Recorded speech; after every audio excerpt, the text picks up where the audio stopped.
Good wishes to all of you. Tiny Changes, Remarkable Results Atomic Habits by James Clear. The topic of 7 The Secret to Self Control audiobook.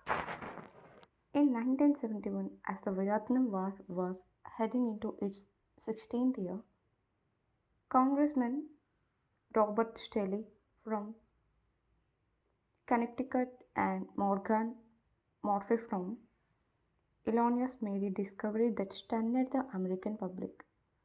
While visiting the troops, they had learned that over 15% of US soldiers stationed there were heroin addicts.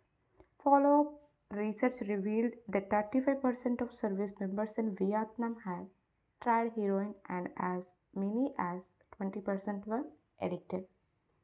The problem was even worse than they had initially thought. The discovery led to a flurry of activity in Washington, including the creation of the Special Action Office of Drug Abuse Prevention under President Nixon to promote prevention and rehabilitation and to track addicted service members when they returned home. Lee Robbins was one of the researchers in charge. In a finding that completely upended the accepted beliefs about addiction, Robbins found that when soldiers who had been heroin users returned home, only 5% of them became re addicted within a year, and just 12% relapsed within 3 years. In other words, approximately 9 out of 10 soldiers who used heroin in Vietnam eliminated their addiction nearly overnight. This finding contradicted the prevailing view at the time, which considered heroin addiction to be a permanent and irreversible condition. Instead, Robbins revealed that addictions could spontaneously dissolve if there was a radical change in the environment. In Vietnam, soldiers spent all day surrounded by cues triggering heroin use. It was easy to assess. They were engulfed by the constant stress of war. They built friendships with fellow soldiers who were also heroin users, and they were thousands of miles from home. Once the soldier returned to the United States, thought he found himself in an environment devoid of those triggers. When the context changed, so did the habit. Compare this situation to that of a typical drug user. Someone becomes addicted at home or with friends, goes to a clinic to get clean, which is devoid of all the environmental stimuli that prompt their habit, then returns to their old neighborhood with all of their previous cues that caused them to get addicted in the first place. It's no wonder that usually you see numbers that are the exact opposite of those in the Vietnam study. Typically, 90% of heroin users become re addicted once they return home from rehab. The Vietnam studies ran counter to many of our cultural beliefs about bad habits because it changed the conventional association of unhealthy behaviors as a moral weakness. If you are overweight, smoke, or an addict, you have been told your entire life that it is because you lack self control, maybe even that you are a bad person. The idea that a little bit of discipline would solve all our problems is deeply embedded in our culture. Recent research, however, shows something different.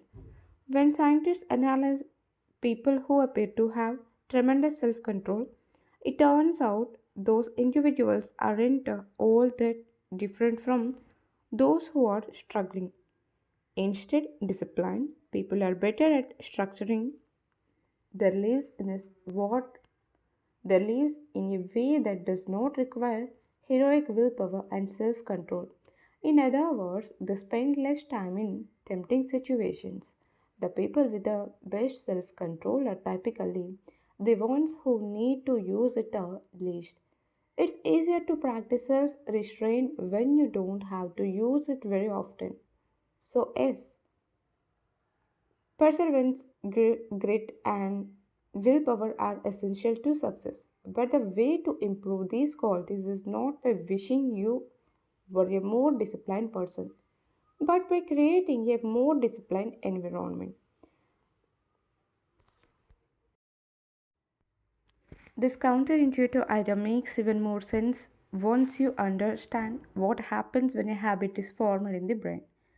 A habit that has been encoded in the mind is ready to be used whenever the relevant situation arises. When Patty Olwell, a therapist from Austin, Texas, started smoking, she would often light up while riding horses with a friend. Eventually, she quit smoking and avoided it for years. She had also stopped riding. Decades later, she hopped on a horse again and found herself craving a cigarette for the first time in forever. The cues were still internalized, she just hadn't been exposed to them in a long time. Once a habit has been encoded, the urge to act follows whenever the environmental cues reappear. This is one reason behavior change techniques can backfire. Shaming obese people with overweight loss presentations can make them feel stressed, and as a result, many people return to their favorite coping strategy. Overeating, showing pictures of blackened lungs to smokers, leads to higher levels of anxiety, which drives many people to reach for a cigarette. If you are not careful about cues, you can cause the very behavior you want to stop. Bad habits are autocatalytic, autocatalytic, the process feeds itself. They foster the feelings they try to numb.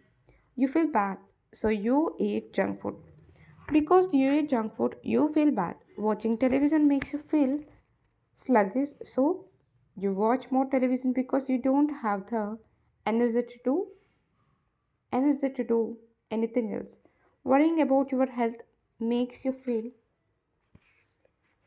anxious, which causes you to smoke to ease your anxiety, which makes your health even worse, and soon you are feeling more anxious. It's a downward spiritual, a runaway train of bad habits. Researchers refer to this phenomenon as cue induced wanting. An external trigger causes a compulsive craving to repeat a bad habit. Once you notice something, you begin to want it. This process is happening all the time, often without us realizing it. Scientists have found that showing addicts a picture of cocaine for just 33 milliseconds stimulates the reward pathway in the brain and sparks desire. The speed is too fast for the brain to consciously register. The addicts couldn't even tell you what they had seen, but they craved the drug all the same. Here's the punch line: you can break a habit, but you are unlikely to forget it. Once the mental grooves of habit have been carved into your brain, they are nearly impossible to remove entirely, even if they go unused for quite a while. And that means that simply resisting temptations is an ineffective strategy. It is hard to maintain a Zen attitude in a life filled with interruptions. It takes too much energy. In the short run, you can choose to overpower temptation. In the long run, we become a product of the environment that we live in. To put it bluntly, I have never seen someone constantly stick to positive habits in a negative environment. A more reliable approach is to cut bad habits off at the source. One of the most practical ways to eliminate a bad habit is to reduce exposure to the cue that causes it. If you can't seem to get any work done, leave your phone in other room for a few hours. If you're continually feeling like you're not enough, stop following social media accounts that trigger jealousy and envy. If you're wasting too much time watching television, move the TV out of the bedroom. If you are spending too much money on electronics, quit reading reviews of the latest tech gear. If you are playing too many video games, Unplug the console and put it in a closet after each use. This practice is an inversion of the first law of behavior change. Rather than make it obvious, you can make it invisible. I'm often surprised by how effective simple changes like these can be.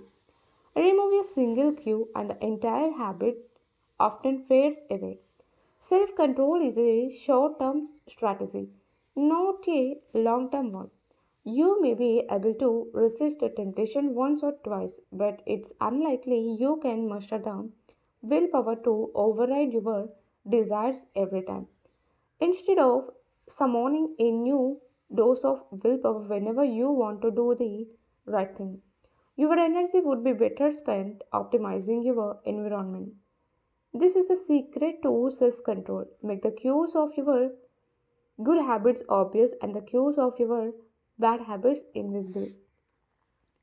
This chapter summary. The inversion of the first law of behavior changes make it invisible. Once a habit is formed, it is unlikely to be forgotten. People with a high self control tend to spend less time in tempting situations. It's easier to avoid temptation than resist it. One of the most practical ways to eliminate a bad habit is to reduce exposure to the cue that causes it. Self control is a short term strategy, not a long term one. How to create a good habit? The first law, make it obvious. Fill out the habit scorecard. Write down your current habits to become aware of them. Use implementations, intentions, I will behavior, time in location. Use habit stacking. After current habit, I will new habit. Design your environment. Make the cues of good habits obvious and visible. The second law, make it attractive. The third law, make it easy. The fourth law, make it satisfying. How to break a bad habit? Inversion of the first law, make it invisible.